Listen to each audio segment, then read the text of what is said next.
दोस्तों, मेरा नाम संगीता है और मैं यूपी की रहने वाली हूँ। मेरी उम्र 18 साल है।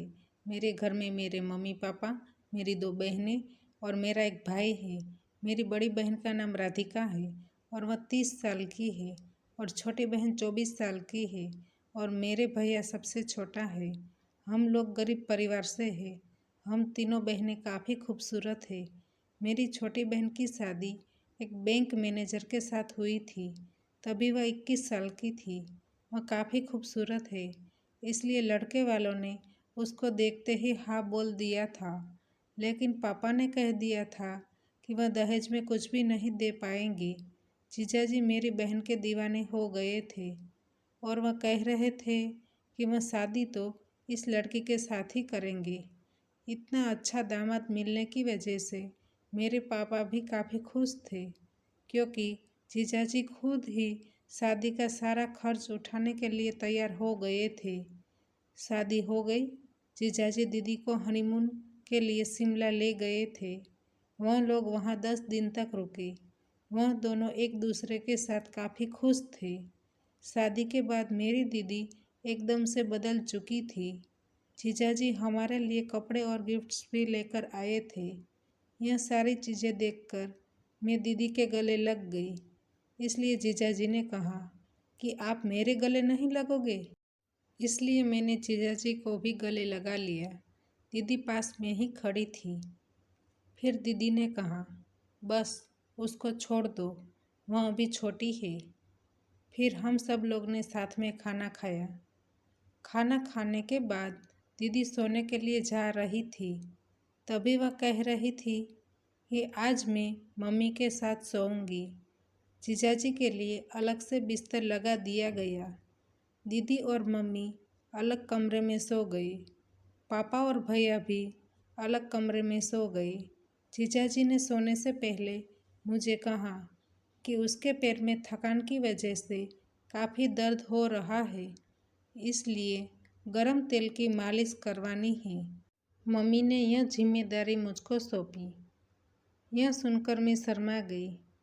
इसलिए मम्मी बोली, तुम तो उनकी लाडली साली हो, तुम जाकर तुम्हारे जीजाजी के पैर की मालिश कर दो। मैंने तेल गर्म किया, फिर जीजाजी के पास चली गई।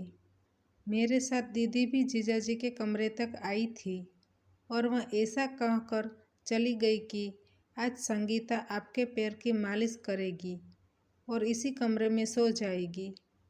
दीदी के जाने के बाद जीजाजी ने मुझे दरवाज़ा बंद करने के लिए कहा, क्योंकि पापा ने देख लिया तो अच्छा नहीं लगेगा।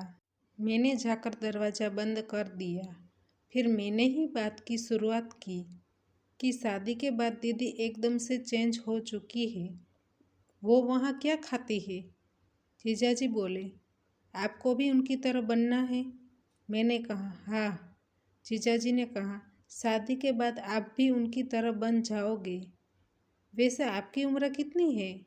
मैंने कहा, 18 साल है। फिर जीजाजी बोले, आपको देखकर ऐसा लगता तो नहीं है। आपका कोई बॉयफ्रेंड है? यह सुनकर मैं शर्मा कर बोली, नहीं।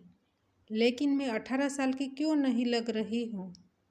जीजाजी ने कहा, बस ऐसा लग रहा है।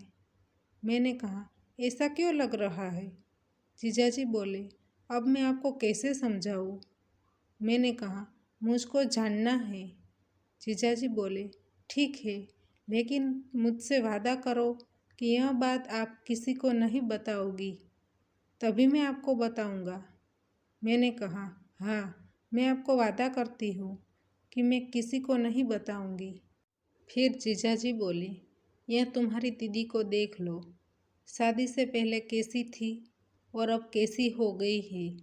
मैंने कहा, हाँ, वह तो मैं देख रही हूँ, इसलिए तो पूछ रही हूँ। जीजाजी ने कहा, आप दरवाजे की कुंडी लगा दो, क्योंकि कोई भी आकर हमको डिस्टर्ब ना करे, और सबको देख लो कि सब सो गए हैं कि नहीं।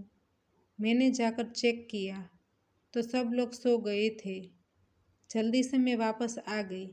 उसने मुझे सब कुछ समझाया और बाद में प्रैक्टिकल भी करके दिखाया। फिर जीजाजी ने कहा, अब रात के 3 बज चुके हैं। चलो सो जाओ, सुबह जल्दी उठना भी है। फिर मुझे कब नींद आ गई मुझे पता नहीं चला। तो दोस्तों, हमारी कहानी यहीं पर समाप्त होती है। आपको कहानी पसंद आई है तो वीडियो को लाइक करें और शेयर करें, और चैनल पर नए हैं तो चैनल को सब्सक्राइब करें, और हाँ, नोटिफिकेशन बेल को ज़रूर दबाइए ताकि आने वाली अगली अपडेट आपको सबसे पहले मिल सके। धन्यवाद।